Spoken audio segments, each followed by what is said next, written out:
नमस्कार प्यारे बच्चों, मेरे YouTube चैनल सबल एजुकेशन में आपका बहुत बहुत स्वागत है।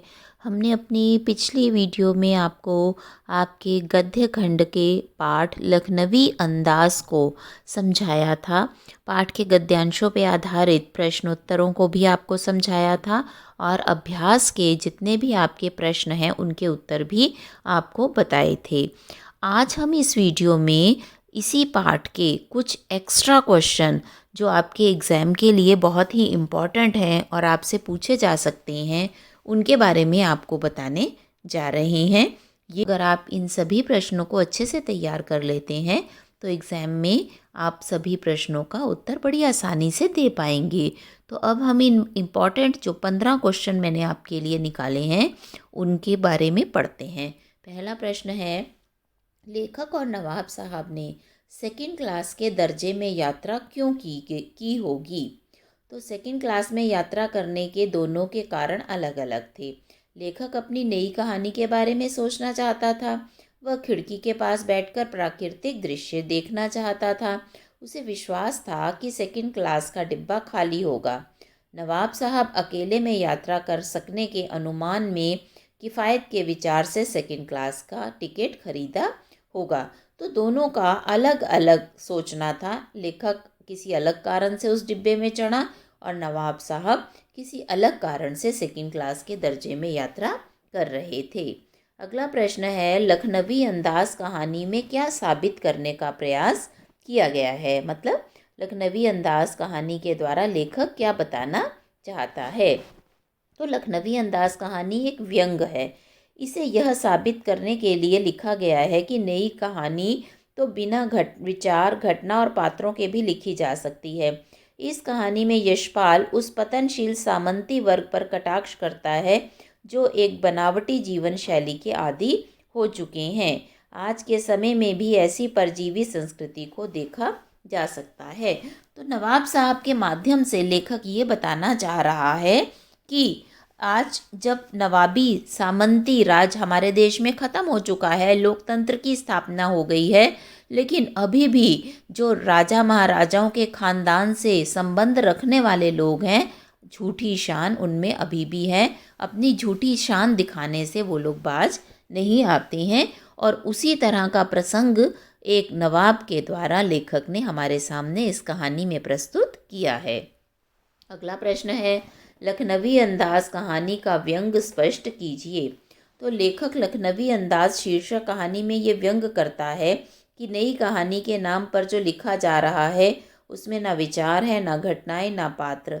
ऐसी कहानियाँ किस काम की। केवल गंध और स्वाद के सहारे पेट नहीं भरा जा सकता। अगर कुछ नाजुक मिजाज लोग इस तरह पेट भरने का दिखावा करते हैं तो वह अवास्तविक है। तो कहानी पर भी व्यंग है, कहानी लेखन पर भी लखनवी अंदाज कहानी के द्वारा लेखक ने व्यंग किया है कि आजकल के जो कहानीकार हैं इस समय के, वो ऐसी कहानियाँ लिख रहे हैं जिनका कोई सिर पैर ही नहीं होता। लखनवी अंदाज शीर्षक की सार्थकता पर प्रकाश डालिए। तो लखनवी अंदाज कहानी का जो शीर्षक है वो कितना सही है आपको ये बताना है। तो लखनवी अंदाज शीर्षक व्यंगपूर्ण है। इसमें सूक्ष्मता, कोमलता, झूठी शान पर करारे व्यंग हैं। नवाब साहब अपने लखनवी अंदाज में खीरे सजाते भले हैं पर खाते नहीं, सूंघ कर ही तृप्त होने का ढोंग करते हैं। इसका पर्दाफाश करने के लिए लखनवी अंदाज शीर्षक उचित जान पड़ा है। नई कहानी की भी यही स्थिति है। तो जो ये शीर्षक है ये बिल्कुल सार्थक है, बिल्कुल सही है। अगला प्रश्न है, आप कैसे कह सकते हैं कि नवाब साहब को लेखक यशपाल का डिब्बे में आना पसंद नहीं आया। तो जब लेखक सेकंड क्लास के डिब्बे में घुसा तब नवाब साहब एक बर्थ पर पालथी मारे बैठे थे। उनके सामने तौलिए पर 2 खीरे रखे थे।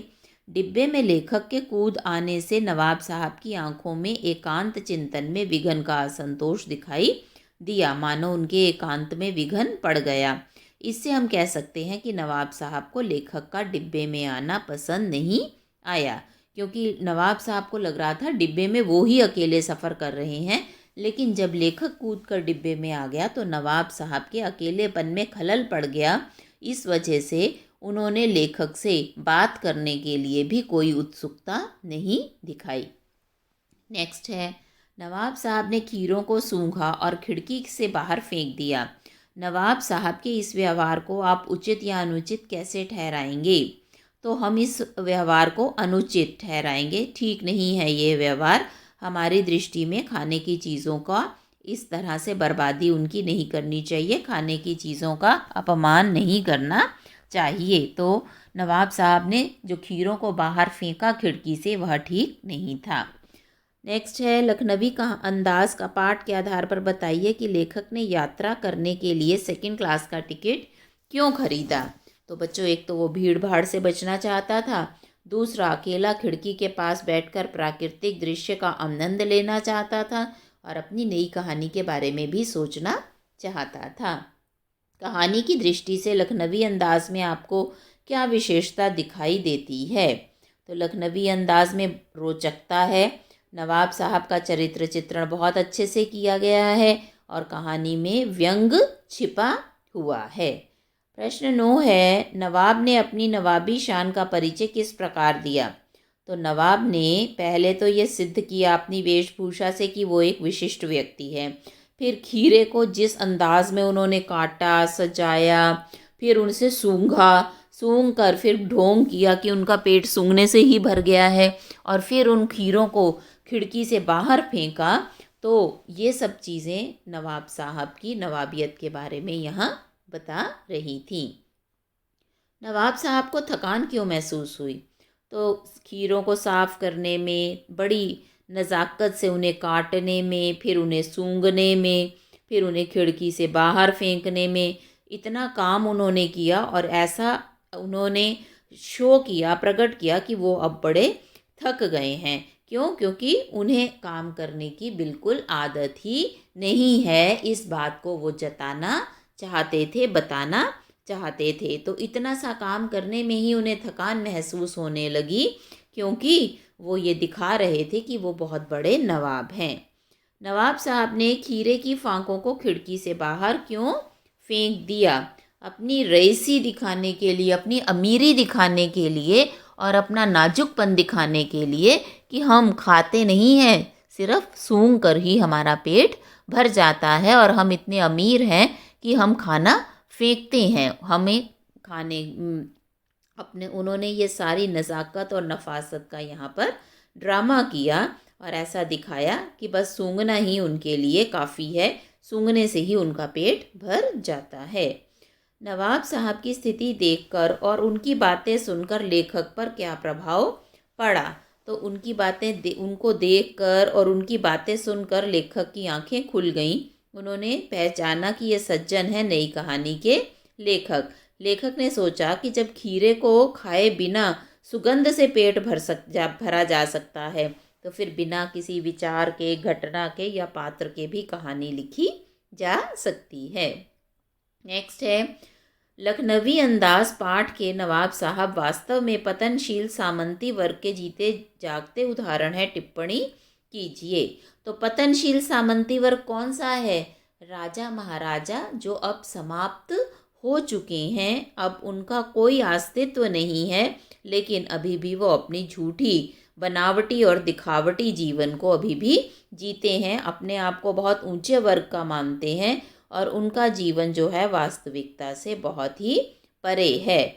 उनकी संस्कृति को परजीवी भी कहा जा सकता है। नेक्स्ट प्रश्न है, विचार, घटना और पात्रों के बिना भी क्या कहानी लिखी जा सकती है? यशपाल के विचार से आप कहाँ तक सहमत हैं? बिना विचार, बिना घटना और बिना पात्रों के भी कहानी लिखी जा सकती है। हम यशपाल के इस विचार से सहमत हैं।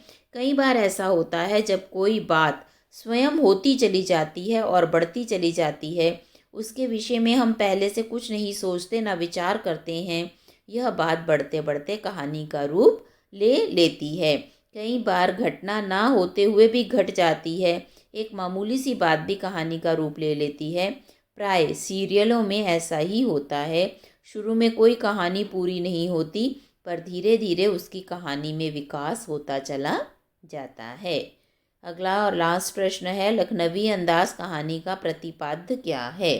प्रतिपाद्य मतलब उसमें क्या बात बताई गई है, संक्षेप में बताइए।